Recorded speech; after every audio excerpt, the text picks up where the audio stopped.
ನಮಸ್ಕಾರ ಎಲ್ಲರಿಗೂ ನನ್ನ ಯೂಟ್ಯೂಬ್ ಚಾನಲ್ಗೆ ಸ್ವಾಗತ. ನಾನಿವತ್ತು ಸಿಂಪಲ್ಲಾಗಿ ಎಗ್ ಬಿರಿಯಾನಿನ ಯಾವ ರೀತಿ ಮಾಡೋದು ಅಂತ ತೋರಿಸ್ತಾ ಇದ್ದೀನಿ.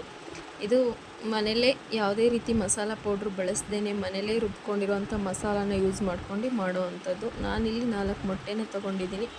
ಅದ್ರ ಜೊತೆ ಶುಂಠಿ, ಬೆಳ್ಳುಳ್ಳಿ, ಕರಿಬೇವು, ಪುದೀನ, ನಂತರ ಟೊಮ್ಯಾಟೊ, ಚಕ್ಕೆ ಲವಂಗ, ಹಸಿರು ಮೆಣಸಿನ್ಕಾಯಿ, ಈರುಳ್ಳಿ ಇದಿಷ್ಟನ್ನು ಒಂದು ಜಾರ್ಗೆ ಹಾಕ್ಕೊಂಡು ಮಿಕ್ಸರ್ ಜಾರ್ಗೆ ಸ್ವಲ್ಪ ನೀರನ್ನು ಸೇರಿಸ್ಕೊಂಡು ಚೆನ್ನಾಗಿ ರುಬ್ಕೋಬೇಕು. ಮಸಾಲೆನ ರುಬ್ಕೊಂಡ ನಂತರ ಒಂದು ಕುಕ್ಕರ್ನ ಇಟ್ಕೊಂಡು ಅದಕ್ಕೆ 4 ಟೇಬಲ್ ಸ್ಪೂನ್ ಆಗೋಷ್ಟು ಎಣ್ಣೆನ ಹಾಕ್ಕೊಂಡು ಎಣ್ಣೆ ಕಾದ ಮೇಲೆ ಪಲಾವ್ ಸಾಮಾನನ್ನು ಇದಕ್ಕೆ ಸೇರಿಸ್ಕೊತಾ ಇದ್ದೀನಿ. ಪಲಾವ್ ಸಾಮಾನೆಲ್ಲ ಹಾಕ್ಕೊಂಡ್ಮೇಲೆ ಒಂದು ಈರುಳ್ಳಿನ ಉದ್ದುದಾಗಿ ಹೆಚ್ಚಿ ಹಾಕ್ಕೊತಾ ಇದ್ದೀನಿ. ಈರುಳ್ಳಿ ಎಲ್ಲ ಚೆನ್ನಾಗಿ ಬಾಡಿದ್ಮೇಲೆ ಇದಕ್ಕೆ ರುಬ್ಕೊಂಡಿರೋ ಅಂಥ ಮಸಾಲೆನ ಹಾಕಬೇಕು. ಮಸಾಲೆನೂ ಅಷ್ಟೇ ಚೆನ್ನಾಗಿ ಫ್ರೈ ಆಗಬೇಕು. ಎಣ್ಣೆ ಎಲ್ಲ ಬಿಟ್ಕೊಂಡಿರ್ಬೇಕು ಈ ರೀತಿ. ಅಲ್ಲಿ ಎಣ್ಣೆ ಎಲ್ಲ ಬಿಟ್ಕೊಂಡ್ಮೇಲೆ ತೊಳೆದಿಟ್ಕೊಂಡಿರೋ ಅಂಥ ಅಕ್ಕಿನ ಇದಕ್ಕೆ ಸೇರಿಸ್ಕೊತಾ ಇದ್ದೀನಿ. ಅಕ್ಕಿನ ಹಾಕ್ಕೊಂಡು ನಾನಿಲ್ಲಿ 2 ಗ್ಲಾಸ್ ಅಕ್ಕಿನ ತೊಗೊಂಡಿದ್ದೀನಿ, ಹಂಗಾಗಿ 4 ಗ್ಲಾಸ್ನ ನೀರನ್ನ ಹಾಕ್ಕೊತಾ ಇದ್ದೀನಿ.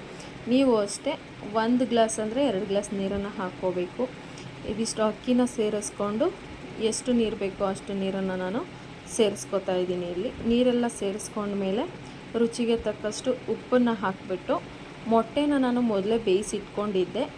ಅದನ್ನು ಈ ರೀತಿ ಚಾಕುಲಿ ಸ್ವಲ್ಪ ಕಟ್ ಮಾಡಿದ್ದೀನಿ. ಫುಲ್ಲು ಹೋಲ್ಡ್ ಮಾಡಿಲ್ಲ, ಸ್ವಲ್ಪ ಕಟ್ ಮಾಡಿದ್ದೀನಿ. ಯಾಕಂದರೆ ಮಸಾಲೆ ಎಲ್ಲ ಇದಕ್ಕೆ ಚೆನ್ನಾಗಿ ಹಿಡಿಬೇಕು, ರೈಸ್ಗೂ ಇದ್ರ ಫ್ಲೇವರ್ ಹೋಗಬೇಕು ಅಂತ ಅಷ್ಟನ್ನು ಕಟ್ ಮಾಡಿಕೊಂಡ್ರೆ ಸಾಕು.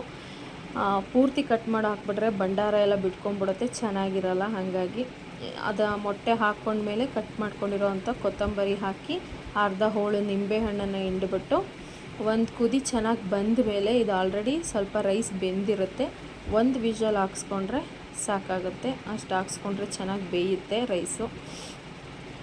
ಇದಿಷ್ಟೆಲ್ಲ ಆದಮೇಲೆ ಉಪ್ಪು ಎಲ್ಲ ಕರೆಕ್ಟಾಗಿದೆಯಾ ನೋಡಿಕೊಂಡು ನಾನು ಮುಚ್ಚಳನ ಮುಚ್ಕೊತಾ ಇದ್ದೀನಿ. ಇದಿಷ್ಟು ಆದರೆ ನಮ್ಮ